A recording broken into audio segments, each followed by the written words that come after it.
Et 8h17 dans la famille Télématin, je demande Maud Descamps pour Actu Plus. Bonjour Maud, comment ça va ce matin? Très bien, et vous? On va s'intéresser, grâce à vous, moi ça va super, à la précarité énergétique. Parce qu'à partir d'aujourd'hui, vous autres, vous allez peut-être recevoir dans votre boîte à lettres votre chèque énergie. C'est un dispositif, Maud, pour les plus modestes. Hein. Exactement, c'est exactement ça. Et il y a 5 800 000 foyers qui vont recevoir ce chèque énergie à partir d'aujourd'hui.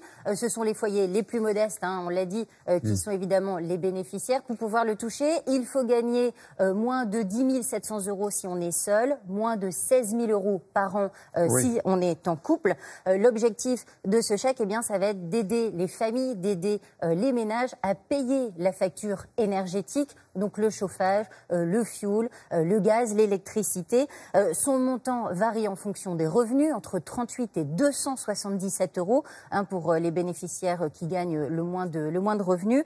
Et alors, chose très importante, pour percevoir ce chèque énergie, eh bien, il n'y a aucune démarche à faire.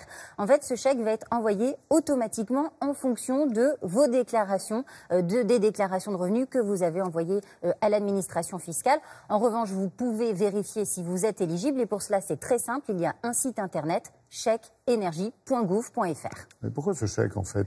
Alors, ce chèque, il est destiné aux ménages qui sont en situation de précarité énergétique. C'est quoi la précarité énergétique? Eh bien, c'est quand un ménage n'arrive plus à payer de manière régulière ses sources d'énergie pour répondre aux besoins primaires. On dit donc ça va être pour se chauffer, pour pouvoir s'éclairer. En France, il y a plus de 5 millions de ménages qui sont concernés.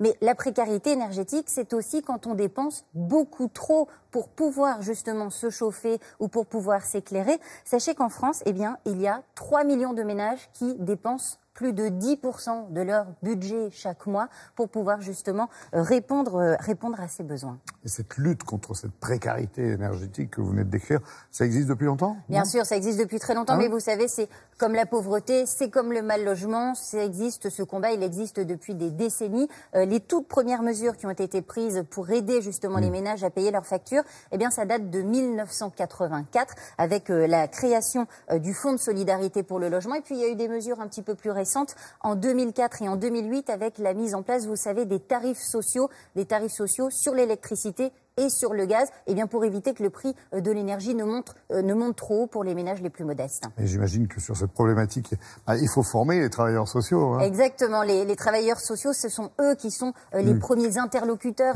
de ces ménages. Exactement. Et donc depuis 2012, eh bien les travailleurs sociaux sont formés pour analyser les factures, pour essayer d'optimiser la consommation énergétique des ménages, pour les aider à faire des économies tout simplement.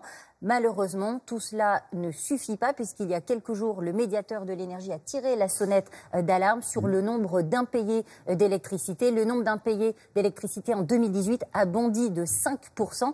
Et une des principales raisons à cela, eh bien, c'est tout simplement la hausse des prix de l'énergie en France. Et ce chèque sera certainement une réponse à ce problème. En partie. Merci beaucoup, Maud. On continue de parler.